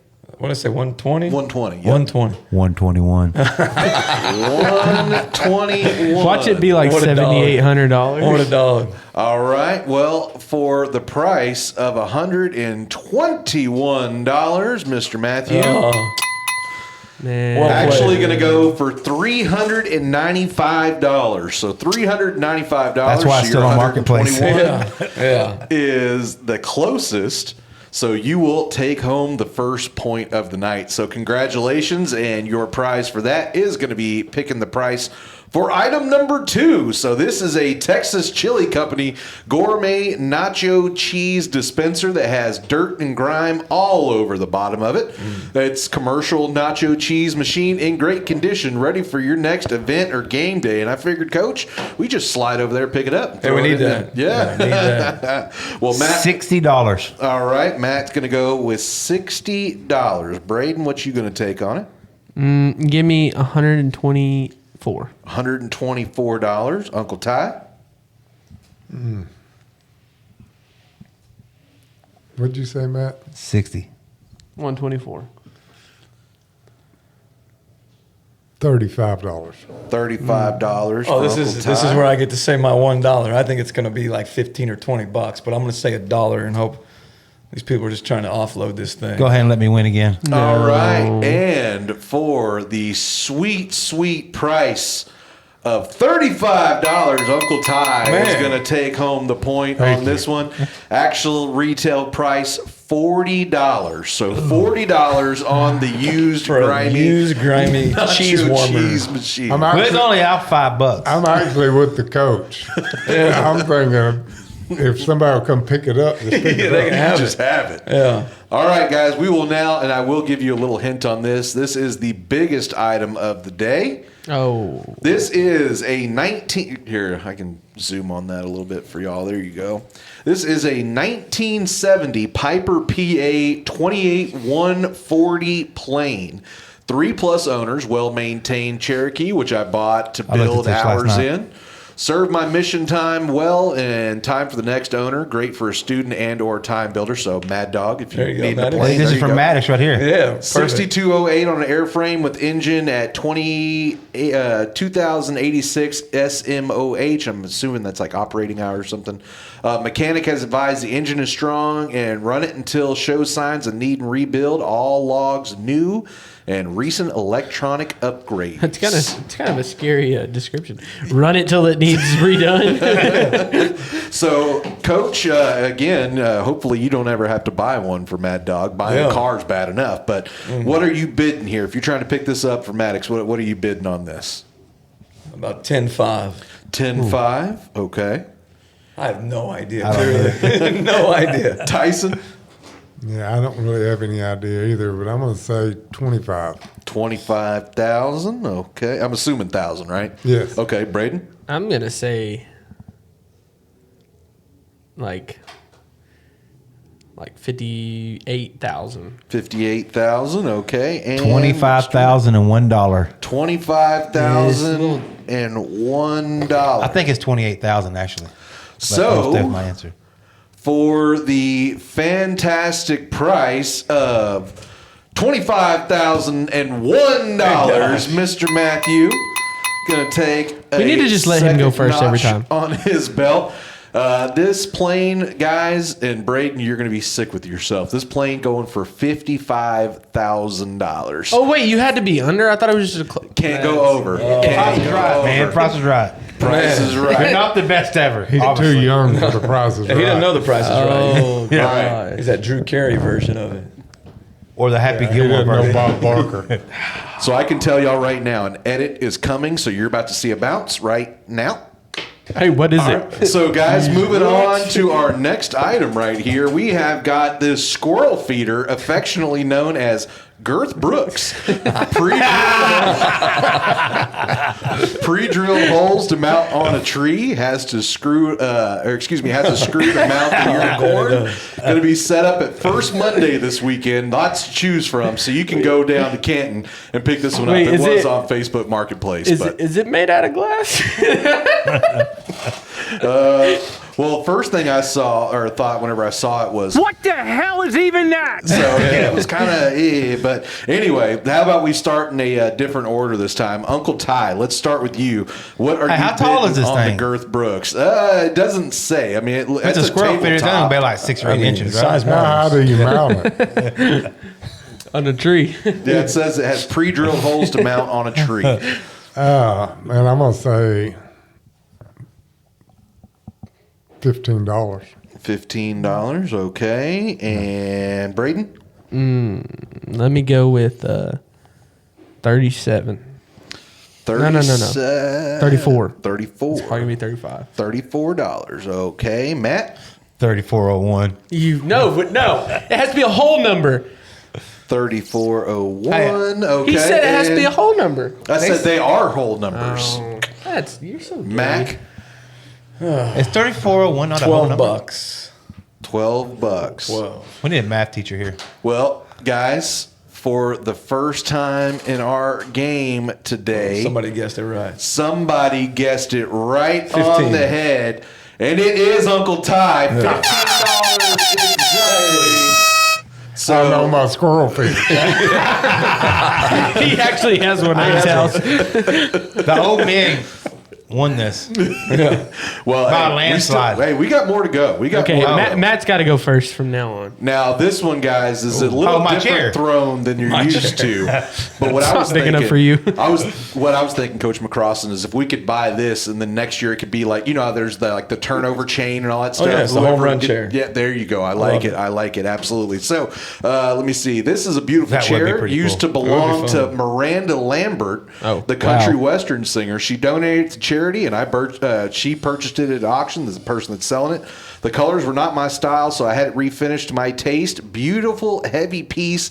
I don't have room for it anymore, so she is selling it for what price, Braden? $11.75. $11.75. Matt? 24,000. 24,000. Coach? Miranda Lambert's, man. What'd you say, Braden? $11.75. $1,200. 1,200. And Uncle Ty? $1. And Wisdom again. Wisdom again for Uncle Ty. $1,000. So everybody else overbid Uncle Ty. We're going to go ahead and finish out the game, but everybody, just so everybody knows, Uncle Ty will now be leaving with the. Actually, no, Matt can still catch up. Matt can still catch up. I'm sorry, I'm lying to you. We got 2 more, so Matt, you got to get them both right to win the game. If Uncle Ty wins another one, then we are going to be in trouble. Now, this is for the fat kid and everybody. This is your own homemade Twinkie maker. There's no description on this one because it's pretty much all the description you need. A homemade Twinkie maker. So let's go ahead and start with Uncle Ty since he is the leader in the clubhouse. What are you bidding on the homemade Twinkie maker? $29.95. $29.95. All right, Coach? $20. $20. Matt? $10. $10. And Braden? $11. $11 You for win it. Brendan. This guy. We have got our second exacto. Coach McCrossen is going to put himself on the board. I didn't get skunked. $20 exactly. Perfect. For the homemade Twinkie maker. Now, that does make things a little bit more interesting because, Matt, you are going to have to get this one to tie Uncle Ty. If not, Tyson will be our first ever Facebook Marketplace bid winner. So now we have got what is known as just unique statue. Oh, wow. So unique statue, and to be honest with Looks you, like my mall cop. this one was, I thought it kind of looked like Matt a little bit. this is what I found late in the game. So I took a picture of the description here. Let me see. So here is a very antique piece for those that are love unique items and love collecting unique antiques. Date range is from 1800 to 899, used but like new. So, what are we going to bid on the? Oh, and it's a French piece of pottery, apparently. So, what are we going to bid? Antique. Yeah, on the French antique piece of pottery where it is supposedly supposed to be a sailor. Captain Ahab. Oh. So let's start with Matt. Matt, what are you thinking? $70. $70. Matt, 120. 120. Uncle Ty. I was thinking low. $71. Oh, this guy. He's blocking me, man. He's blocking me. I need that ding, ding, ding, exactly. Look, just because, just for the simple fact where Matt can't win, You're trying to get on the board with 72. just so Matt can't win, I'm gonna go with $1. You lost. $1. Well, ladies and gentlemen, Coach McCrossen puts another one on the board. Man. $670 for the antique statue. Keyword was unique. So, that ends it out. So, congratulations to Uncle Ty. He will be our first ever Facebook Marketplace Congratulations. sweepstakes winner. Here's your bunny. He needs his theme song right here. Here you go. Here you go. Well, I don't have so much of a theme song, but we'll give you one of these. How about this one right here? We'll do a couple of hand gestures.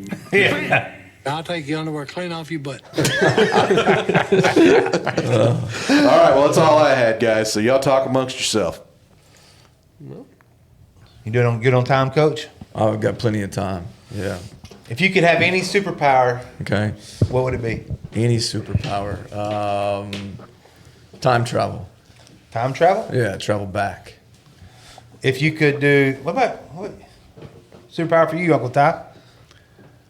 Oh, a superpower for me. Lord, I don't know. Patience. Superpower of patience. Or can't say that on here. Am I answering the Oh, yeah. question? Man, I would want to be a mind reader. A mind reader? Yes, I think it would just solve a lot of problems. Even In in marriage. work, in relationships, and everything. Yeah. What about you, Taylor? Superpower, man. I guess go with what you know. I guess I'd just do super strength. I mean, I'm already I'm not like crazy strong or anything like that, but I'm a bigger guy, so I've always been stronger. So I go with super strength. Just kind of know my limits. I think I'd be Flash because I'm so slow. Fair enough. Fair enough. Being with me, you have to have patience. Oh, do you? Yeah. What's the one thing that you do every day that makes your day better? Oh, man, that's a tough one. One thing I do that makes my day better every day, try to make time for the wife and kids. It doesn't matter how hard the day is. A little guy, especially the 7-year-old, comes running around a corner. You have to spend a lot of time at the baseball field. So the wife will bring him up there sometimes just to give us time to see each other. Even if I got a busy night, they'll stop by on their way home. So being able to cut away from the team for even 2 or 3 minutes and see the two of them, and I'd say that's what makes my day better. What about you there, Uncle Ty? Every day is the same thing for me. Just waking up. Just waking up? Yeah, waking up and being healthy and looking forward to another day to spend with my family. What about you, young buck?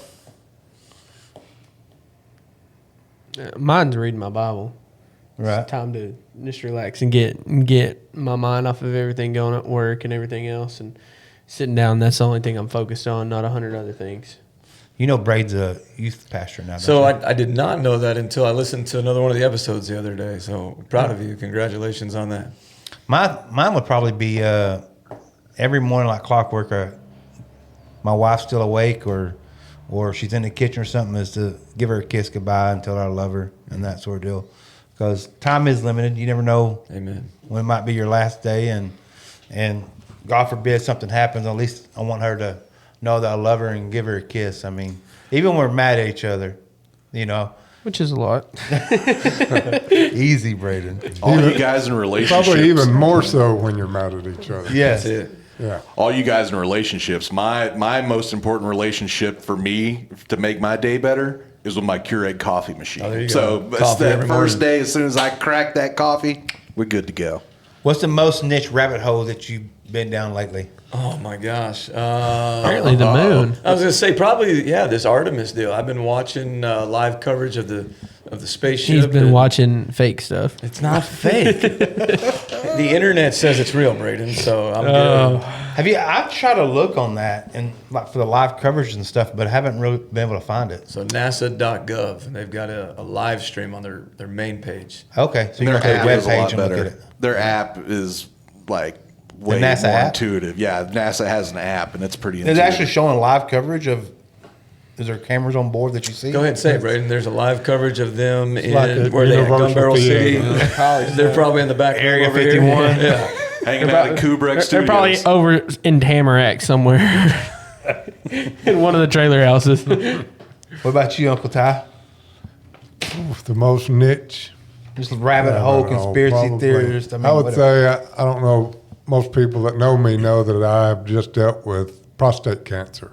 Right. And hopefully I've dealt with it and don't have to deal with it anymore. But because of that, I've done a lot of research into cancer, especially prostate cancer. And I really, the ivermectin and fenbenzidol and the off-label medicines, I really think there's a lot to that, and I think it's ridiculous that our medical community has become what it is. And now with technology and people like me having access to all of the information I can, if you're listening to this or whatever and you're dealing with any kind of prostate cancer or any kind of cancer, do a little bit of research before you just jump in and start taking chemo. Because chemo is, and I think chemo has helped a lot of people. But Right. anyway, I won't carry y'all all the way down the rabbit hole with me. But there's a lot of good stuff out there in battling cancer right now that people are having great success with.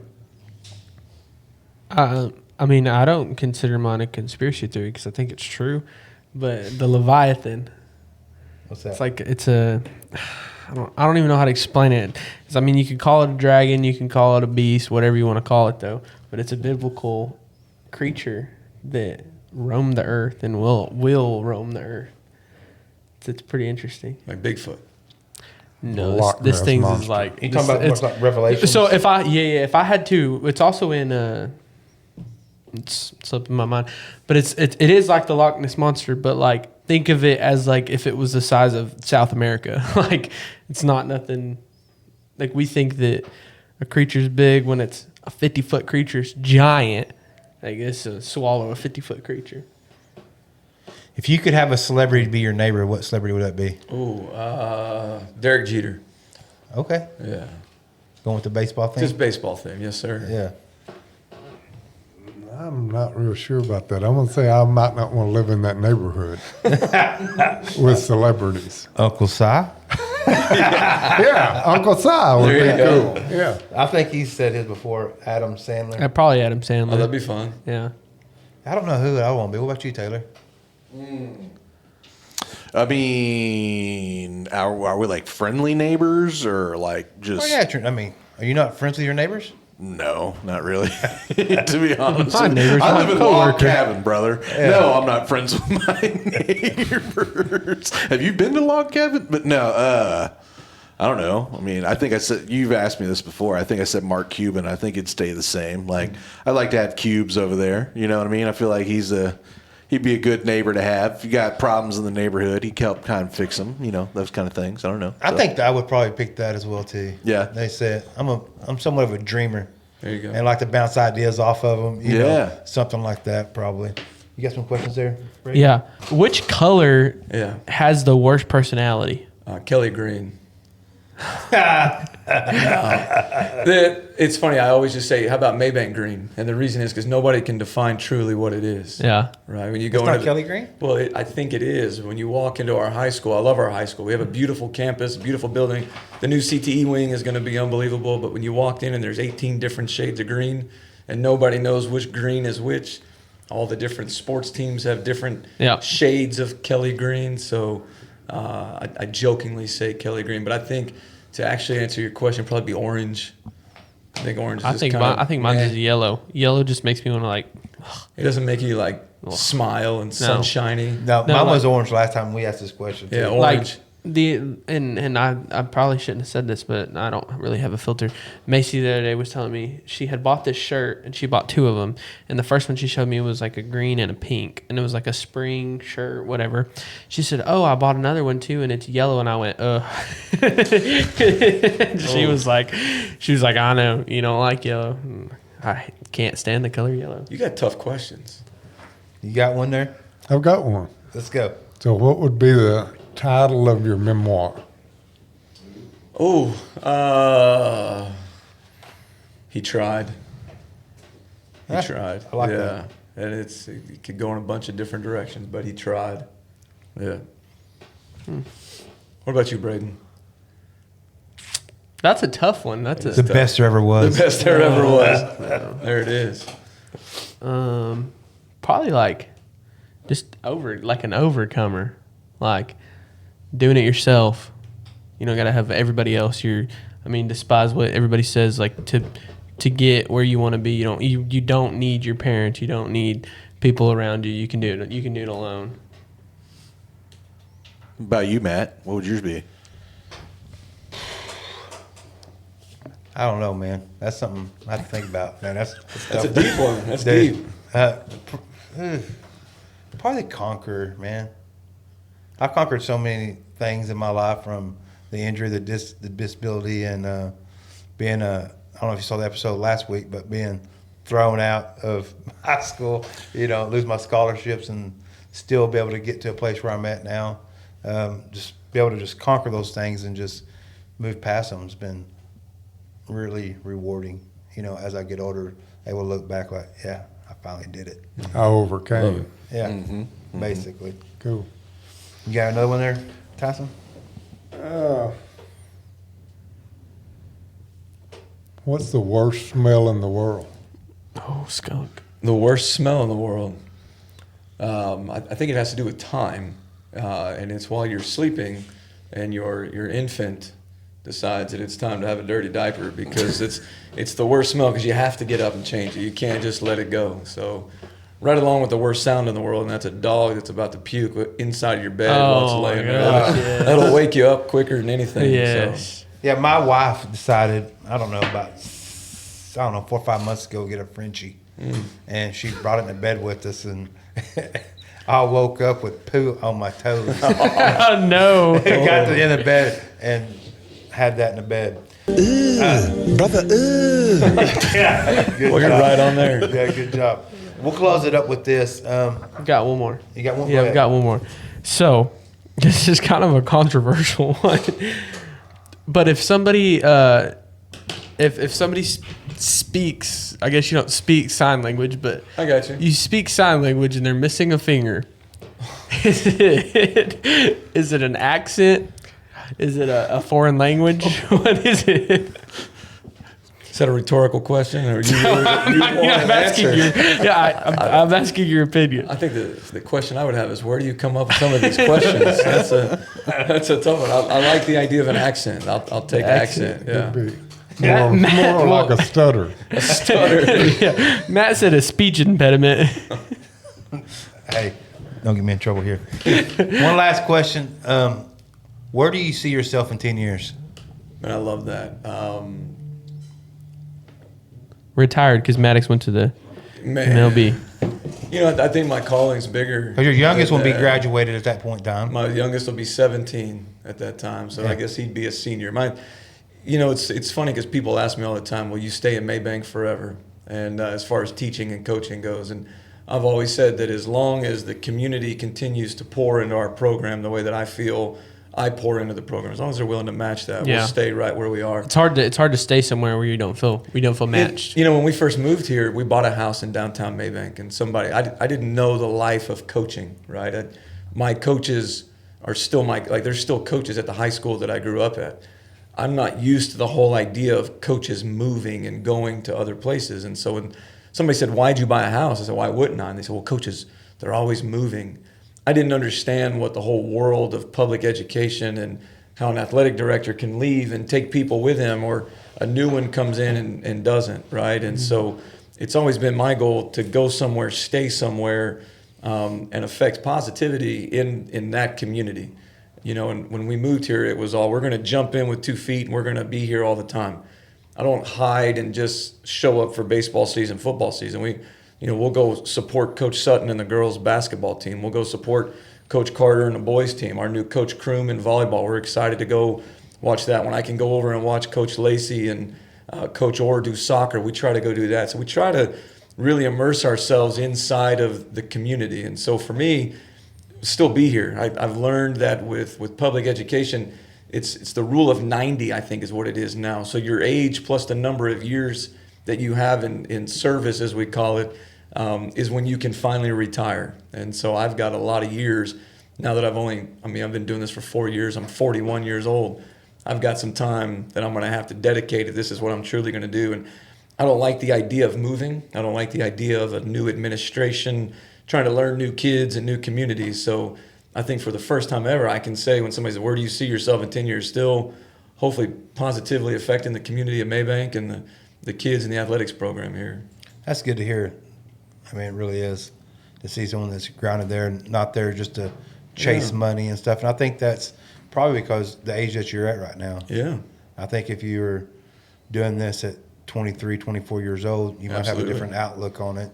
It seems like coaches do leave to go chase that next contract or go to the bigger school because they're probably looking for self-recognition. Yeah. And I think that's what's tough. You talk about self-recognition. I don't mean to go off on a tangent, but it's tough in the baseball world, and I'm sure it's all the coaches. You're judged off your wins and losses, right? When we go to high school baseball coaches convention, they give out plaques, and the plaques are, hey, Coach McCrossen just won his 100th game, or he won his 200th game. I think there's a plaque in the hallway for Coach Shelton who won her 500th, volleyball game. And for me, I didn't win those games, right? I mean, and it's not a tooting of the horn, but you ask the coaches in the school, hey, great win last night. I didn't win anything, right? These kids did. And so for me, it's trying to help those kids become successful. It's got nothing to do with me and what I do. If I can just be there to kind of help guide them, that's what coaches did for me growing up, and that's my goal, just help guide these kids. In soccer, when girls like your wife, she played club ball. Right. You get to a certain level like ECNL, right? It's the highest level of probably youth select soccer. Some of those organizations, most of those kids are probably D1 athletes, right? Already committed and stuff. Some of their club coaches do not allow them to play high school soccer. And watching my kids play high school soccer, it's pretty bad. A lot of times even at Forney, I guess is a 6A school maybe. They would only have one ref out there. They don't have two ARs and a head ref. They would on big games, but there's many games. There's just one ref, or they'd have two center refs running down, and they're missing a lot of stuff. Just a lot of, you go to schools like Lancaster that it's not a big soccer town, right? And you got kids out there just fouling like crazy. And I can see as a club coach that I wouldn't want my kid playing in that game. All it takes is some kid get mad and trip her, she blows her knee out, and she loses her scholarship or whatnot. Right. Do you see any of that in the baseball world? So I think what's tough for us is, and you talk about like Cam Van Horn this year, right? Cam's got a chance. Our golf team has a chance to win a state championship this year. They're really, really good. They're fun to watch, and as a baseball group, we support them. We're really big on supporting each other when each other has individual accomplishments. I think last week Gunnar McGilver signed to go play at Southern Arkansas University. And for us, we celebrate those things, but we also understand that unfortunately you could get hurt doing anything, right? I had a conversation with Coach Copeland, our athletic director. Maddox didn't play football this year. And if you talk to Maddox, he's got really big dreams of wanting to play collegiate baseball. And for him, football's not his first passion. It's not his first love. And as a slot receiver going against the Chapel Hills and the Kilgores of the world, where they're trying to go play Division I football, and that linebacker's job, he makes a living out of decapitating, those small receivers. Maddox is like, I don't want to be that guy. Yeah. And so I think for us in a small town too, it's tough because so many kids play so many different individual sports. I had a kid who had to leave practice today to go to track practice at 12 o'clock. And so for us, it's really all about how do you support these other sports inside of the school. I think outside of it, it's tough. At least for baseball, there's no baseball right now outside of school for high school kids until summer ball. And that's when they're going and getting recruited and scouted. And so you support them in that. But, it's tough because you take a sense of responsibility when a kid does get hurt, right? Like that tournament at the beginning of the year when Van Horn broke his knee, it was a busted bunt coverage. Van Horn did everything he could to run to first base, couldn't stop his momentum, and he collided with what is the starting quarterback and linebacker of Tom Bean. Well, no offense to Cam Van Horn, he's a golfer. He's not a football player. Right. And so, when you take that kind of hit, I, as a coach, feel some responsibility saying, man, like if we would have practiced this bunt coverage different, or if we would have run this differently, maybe Cam would be here contributing more. Maybe the idea of a state championship in golf wouldn't be, so controversial right now in hopes that he can play. I mean, thank goodness he was able to go out and win a district golf championship this last week albeit with a giant knee brace, right? But at the same time, you do kind of feel a sense of responsibility when those kids get hurt. So do we encourage them to go do other things? Absolutely. But we all cringe, right, when things happen. I'm sure the volleyball coach cringed when Honey hurt her knee, right? And, heaven forbid something happens to Kendall Woods. She plays 14 different sports at the high school, right? And cheers and does all of that. So it's absolutely, you support them, but you always kind of do it just hoping you're not the reason that negativity happens. It's just like Coach McBride whenever I had gotten cut and torn my ACL. Right. That game, we came in knowing that they were going to cut us. Yep. Every single play. It was Brownsboro. They couldn't do nothing. And they were going to cut every single play right in the middle. Me, Raph, and Logan. They were going to cut us. They can't move us. We're all big. They were going to cut us. And Coach McBride said, just be confident and, don't play weary.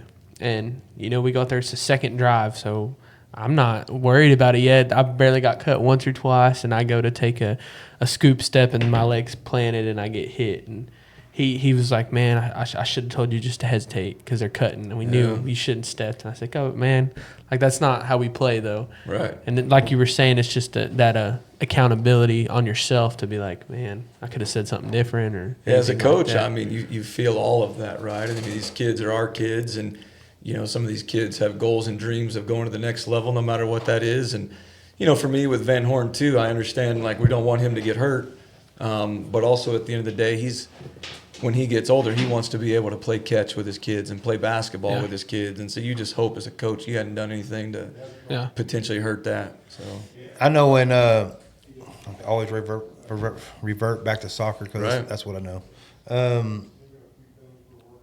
And club and select soccer, they're governed by North Texas Soccer, right? A governing body. And when you go play club for someone like the Texans and stuff, you're there for a year, right? And you can get released by your coach to go play for another team or guest play in terms of stuff, but you have to get the okay from the coach of your team.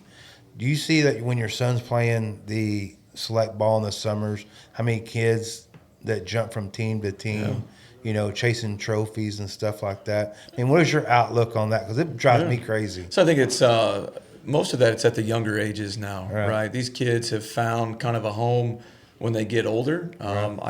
I used to run a baseball organization in Dallas, like a club baseball deal, and me and another guy ran it.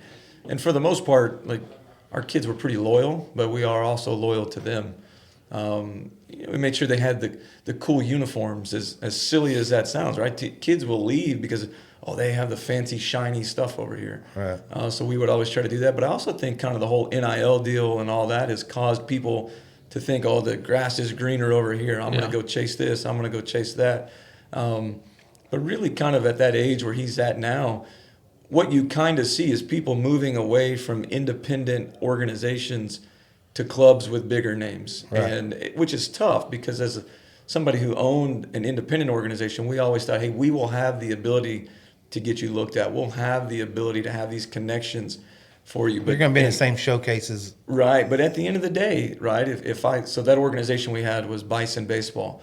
If I told you, hey, Scout, I'd like you to come watch Bison Baseball, and somebody else says, you can do that, or you can come over here and watch the Dallas Patriots play the Dallas Mustangs, they're going to go to that field all day long. And watch right? the Patriots, yeah. So at some point, right, the name recognition does matter.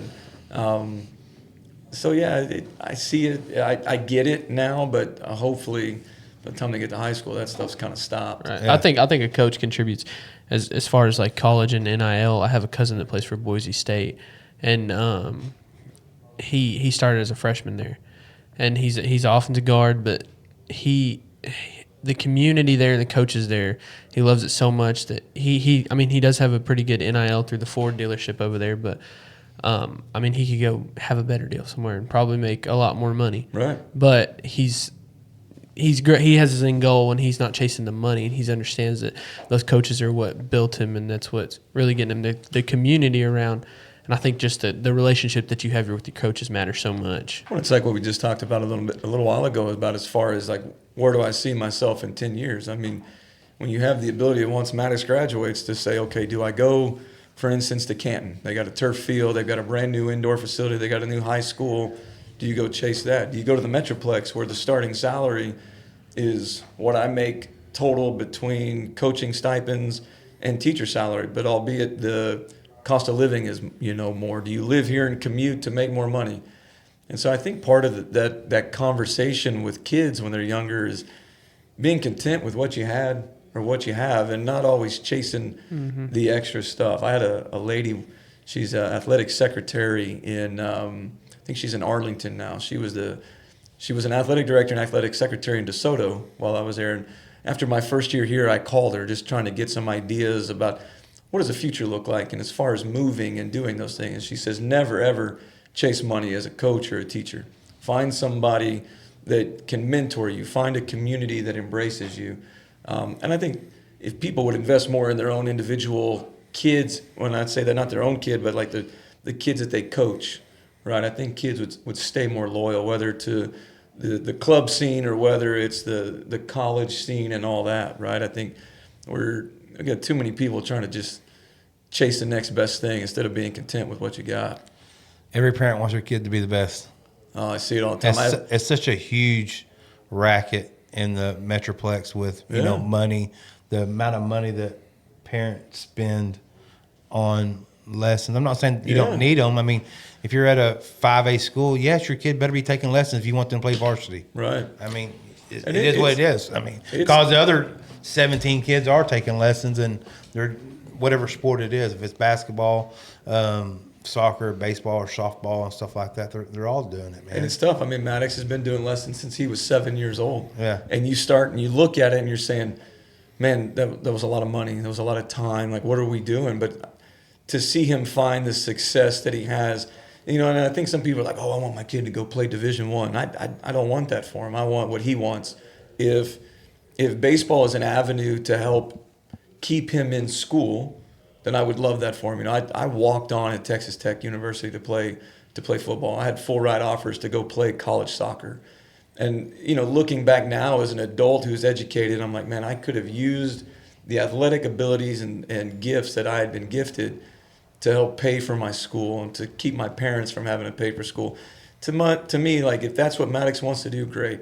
But if he decides tomorrow, hey, you know what, I want to go cut grass for the rest of my life. I'm gonna drive by every house that he cuts grass for, and we're gonna cheer for him. the same way we cheer for them in baseball. Hey, man, I really like the way you edged that yard today.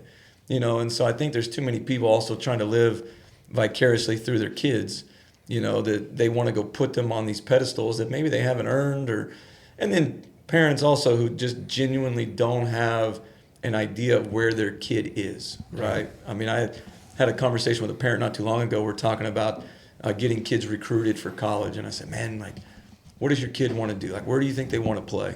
Oh, he's not going to play college baseball. And I said, oh, that's sad. I think he's got a good chance. And he's like, oh, no, he's going to get drafted out of high school. I'm like, man, your kid's like 5'6", weighs $120, right? Like, your kid's not getting drafted. So some of it is just kind of this unrealistic deal, too. And then you almost create this false sense of security and idea for the individual kid, and they're not near as good as they think they are. With you not taking your soccer deal and going the football route, did you love football more than you did soccer? What I loved was in DeSoto especially, and it carried into Texas Tech, was, you know, we'd have a high school soccer game and there'd be 15, 20 people in the stands. You play football for DeSoto High School, the expectation of winning the state championship every year, there's hundreds to sometimes thousands of people. Yeah. And I kind of fell into that trap of like, hey, this is much more like the glitz and glamour of it was big. I mean, you could go play soccer at Indiana University, who wins the national championship the next 4 years in a row, which could have been really fun. Or I could go to Texas Tech, where there's, you know, thousands of people in the stands, and, you know, you all hope that you have a chance to kick the winning field goal and all that. I was a third string, fourth string kicker. I mean, it never panned out. But so would you rather kick a 50-yard field goal? Yeah. Or playing right wing and bend it like Beckham? Oh, man. I would rather kick the 50-yard field goal and win it. I mean, it's tough. That's a tough one. I mean, soccer was fun, and I enjoyed my time playing, but there was something about kicking a football. Still more fans at the football game, right? There is, absolutely. More glory to it. There is, but in football, you're either the hero or the GOAT. Yeah. And still to this day, my mom will send me a text when a kicker misses a big kick. She'll say, man, there's not a person on this planet that feels the way that kid's mom does. And she goes, I'm probably one of the only people that understands that. And she does. You're the hero or the GOAT when you're the kicker. It's just. Did you kick for high school? I did. I kicked it just my senior year. We had a kid named Nick Basildua who kicked before me, and he went to UNT to kick. And so I just kind of had 1 year and said, you know what, I played soccer for a while. I'll go try this kicking thing. But, you know, we go back to the lessons conversation. I went and had lessons with a guy by the name of Scott Blanton. He kicked for the Redskins. So that was one thing my parents always did, and I think I emulate that from Maddox, is when you decide you want to do something, we're going to give you all the tools to be successful in doing that. And so, you know, that's just what they did for me, and so that's what I do for my kids. Messi or Ronaldo? Oh, man. Messi. Yeah, I'm a Messi guy. You got any more questions for him? How about you? No, I'm good. Uncle Ty, you got any more questions for Coach? No, I don't really have any more questions for him, but this is the first time since he's been here that I've ever had the opportunity to really sit and talk to him, listen to what he has to say and all that. And I'm impressed with your philosophies. I like your attitude. I think you've been a good thing for Mabank kids and Mabank's baseball. And I look forward to you having a successful career and staying at Mabank. Absolutely. Because I think that's important. I think that's huge, and I want to commend you on that, man, because to hear that come out of your mouth, I mean, I have a business here in town. I grew up here, you know, graduated here, and it's nice to hear that, because when I was in high school, we had, you know, talking football, we had 3 different coaching staffs come in a 4-year period. Like every year we had a new coaching staff. And it's kind of been that way, from my understanding, for a long time. It was just a big turnover. It's almost like a stepping stone, I guess, for guys coming out of college. You know, I think here in Mabank, and I don't know, I'm from Mabank. I never lived anywhere else really besides Mabank, so it's hard for me to know if Mabank is really as tough a place for coaches as it appears to be. Yeah. But, you know, winning, I'm competitive. Yes, sir. And you don't go into a game just to do good. You go into a game to win. Amen.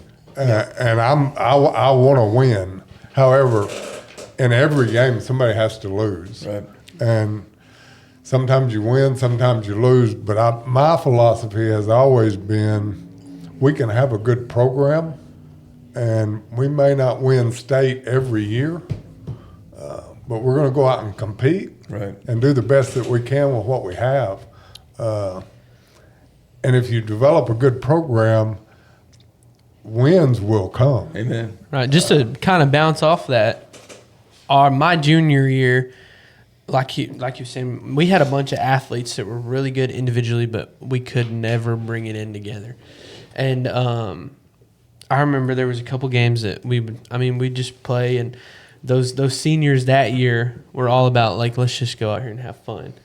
And then there was our group who were like, no, like we would be frustrated because that's all they wanted to do. And then we carry into our senior year, and I mean, we didn't win. Our record didn't say that, but the attitude was so much different. Those younger ones wanted it so much more. We went into Anna and played Anna, being a school that, it was an easy win for them. And this is the year Anna won state. They scored the fewest points on us. And in the first half, I think they had 7 points. And we thought we had a chance. We got skunked. In the seventh half, we lost. We lost pretty bad. But they had the fewest points on us, and they had the number one offense in 4A that year. And I think it was the best game we'd ever played. It was absolutely the best game. The first half, it was 7-0 them, and we thought we had a chance. I think sports in general, just my opinion on it is, majority of it's all about chemistry, man. Mm-hmm. The guys in the locker room, if it's whatever sport it is, they got to want to fight for each other, and they got to love each other and stuff. And I've seen it with teams that I've coached and teams that I've been a part of. Like, some teams have it, some teams don't. I think like as a team, as a like, especially, football, because I can help somebody out in football, like, or soccer. Knowing where somebody's going to be is a little different. Or even baseball, as a pitcher and a first baseman, like, knowing how he's going to throw that pick and not give it away. Like, that's just the chemistry you got to have with somebody. I mean, there's that chemistry, but I'm talking about more of an attitude chemistry than anything. Where the people, there's so many. I mean, being a teenager is hard. Absolutely. Most of them are trying to figure out who they are. A lot of the kids bounce from cliques to cliques. And it's really hard. And I don't know if it's what a coach can do to help that, to build some of that team camaraderie, if it's going to eat pizza or whatever the case may be, you know what I mean? Developing those little things, I think, is really key for any team, for them. And, I would love for more coaches, or even a system be put in place where you have the big sister, little sister, big brother, little brother, whatever, boy or girl type deal. And for those upperclassmen, bring those younger ones on there. And just because they don't have the nice pair of shoes, or they don't have the nice car, they're riding the bus, don't shame them on that. When you're on that team, you're supposed to be all family. And I don't think you don't see that very much in youth sports. I think that's the teams that do really well. Yes, there's talent there, but I think there's more of it. They're willing to lay it out there for them, almost kind of like an Army veteran, like, I'm there for you, brother, type of deal. And I think, doing the programs like you're talking about, and just getting someone that sticks around long enough, and, if it's baseball that you're going to be doing, implement things, I think would be really big for Mabank. I appreciate it. And I don't think Mabank's been very far in any sport. Golf, you said they've won state. Girls basketball. Girls basketball was a game away from the state championship last year. Oh, that's right. Yeah. They played well, and we all feel that as coaches, and you talk about the camaraderie. We got really fortunate this year. I know you said you got to come by and see the facility looks better. Facility that probably was helps too. Well, it was a little bit behind schedule, and so what was tough, and a lot of people don't know this, but we were busing over to Canton once Canton finished their high school baseball practice. So we would get to Canton High School and start our practice at 6:30 at night. And it's tough. You're getting home 9, 10 o'clock at night sometimes, depending on how late we practiced. But the bus rides to Canton, the bus rides back. I have my wife Didn't told me go one time, viral or something? So I was getting ready to tell you. My wife told me, she goes, there was a video of the boys singing a Hudson Westbrook song on the school bus. And my wife said, oh, you should post that to TikTok. And the TikTok that I had started was really about just the progress of the field. So she tells me to put this video on there. And that's, I think, 800,000 views or something. Awesome. Yes, it's crazy, but it's his second most viewed video, by the way. Oh, the first one was my wife's. It was they did a senior deal where they signed balls and took them to the teachers. It had over 1 million views and made it on the that was mine. NBC that was my nightly senior news. Year, right? Yeah. Oh yeah, I do remember that. Was that the kids' idea? So one of the things that yes and no, we talk about different ways of the kids giving back to the people that have given to them, and collectively we've come up with the idea of writing a thank you note on a baseball and going and giving it to a teacher that meant something to them. And my wife has a lot to do with those things too, just kind of pushing me outside my comfort zone.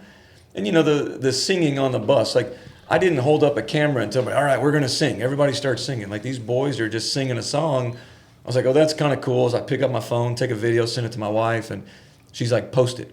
Well, when the field wasn't ready, we kind of became the road warriors, right, this year. We had 8 scheduled scrimmages and games at the beginning of the season at home that we then had to take on the road because the field wasn't ready. But the camaraderie together, I'll tell you right now, we should have bought stock in QT gas station because we stop at a gas station on every road trip. But I think a lot of it is those bus rides have really kind of brought these boys together, and I mean they'll hold each other accountable, but they love on each other hard. So that's cool. It's that's fun. Cool. Man, well, we appreciate you got one more. You look neat. No, I just a lot of times the adversities that we face are a pain in the ass, and we gripe about the adversities, but more often than not, those adversities make us better. Amen. And so the facilities being behind schedule and all of that really probably are a blessing in disguise just to create that camaraderie with the team. Absolutely. That helps with the parents. Yep. That helps with the community. Just small successes are big. And I really think the biggest thing about building a program is winning over the parents and winning over the community.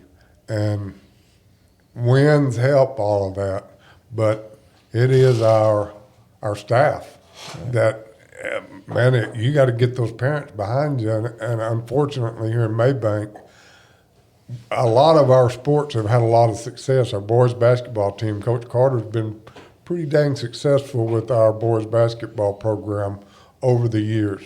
Our girls basketball team's good. Our volleyball team was really good for years and years, and are still good. Our golf team, we've had success almost across the board except for football. And unfortunately, where we live in, we're judged by our football team. Amen. And I think, I hope that our football team's making the corner.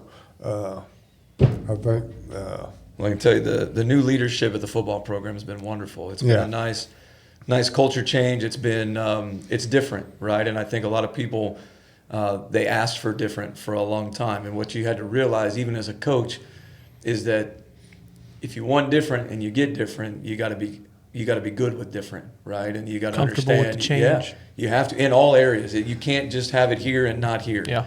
And I think Coach Copeland has brought in a staff that's different. He's brought in a culture that is different. And I think as people begin to buy into it, I think success will happen. Clearly getting out of a district of doom, as everybody calls it, will definitely help. But along with you, I think that, if we can get past the wins and losses, right, and create good men of character and good athletes and women of character, that starts it. And then people investing back into their own community, I think the wins and losses will start to take care of themselves. Absolutely. One last question. Yes, sir. I'll let you get out of here. No, you're good. To a 17-year-old that's graduating high school, they come in your office. What's one advice that you give them? What's one piece of advice that you give them as they move into their future? Don't take the word no. Don't accept the word no for an answer. I was told no many times when I started my business of printing T-shirts. No, it's gonna be too hard. No, you can't do that by yourself. And don't be afraid to shut something down to start something else. Right? Yeah. I think we all get content because like people get comfortable, right? Yeah. Printing T-shirts was comfortable. Becoming a teacher was not comfortable. I remember I tell the story and I'll be done, but the very first day of school, first of all, people would ask me, how long have you been teaching? And I never wanted to tell a 17-year-old this was my first year because they'll eat you alive. Yeah. I would say, this is my first year at Mabank, right? That's how I learned to answer that question. That's but smart. the very first day, I'm sitting upstairs in a BIM classroom, and the bell rings, and I'm sitting in a chair, and all the kids are looking at me, and I'm like, oh shoot, I'm in charge, right? Like I have to do this. So step out of your comfort zone. Don't be afraid to be told no. What do you teach? So I teach business. So I teach 2 different classes: principles of business, marketing, and finance, and then the BIM class, which is probably get in trouble for saying this. It's a glorified Microsoft Word class. We teach kids how to use Microsoft Word. Yeah. But the principles of business I love. I don't have a textbook. I'm the only one that teaches it. So we can kind of go off of Kind of what's like an hot. economics class, I'd imagine. So I do like marketing, advertising, accounting. So the main goal for kids in my class is to come in, figure out what pathway they want to take in the business side of things. So they take mine, and then they can venture off into other business classes. So how am I just finding out that you do marketing? How are you not selling stuff for me, man? Come on now. Dude, His hands are full. His hands are full. Man, I would love to. Marketing is one of the things that I love, and I'm blessed with my mother-in-law works for Boeing. She used to do she would do like event trade shows. She was a corporate event planner for Sprint for a while. Excuse me. My sister-in-law worked for Keurig Dr. Pepper for a while. She now works for Sonos, the speaker company. Oh, yeah. She's managed NIL deals with Keurig Dr. Pepper. So it's kind of just our family loves to sell stuff, and so I think we maybe that's why Holiday conversations. Maybe that's why I've carried this podcast for 2.5 hours talking so much. Yeah, no, you good. We spent 30 minutes of it drawing aliens. Yeah. Hey. You spent 11 minutes of it. Chill out. We appreciate you being on Beyond the Blueprints, Coach. Absolutely. Thanks for having me. They call you Coach Mac? Yes, sir. Coach Mac with Mabank ISD. Tyson, thank you for joining. Braden, best ever. Thank you. And Tyson, we're out here. Keep it classy, y'all. Why you keep... No, we're not ending that way. That is the second He did week. that last week, My too. name is not Tyson. I did it again. Hey, look at your camera. I hate this part, Coach. When you got to redo it? Yes. Yeah. I do it every week. Act like I haven't heard it before? Yeah. Look at your camera. I'm trying to think how I'm supposed to end it. Just the same way you just did. I don't remember how I did it. I just winged it. Well, thank you for having me. Coach. Thank you, Coach Mac with Mabank ISD. Thank you, Tyson. Thank you, Braden. Thank you, Taylor with Cedar Creek Media for putting this together. Y'all take care and keep it classy.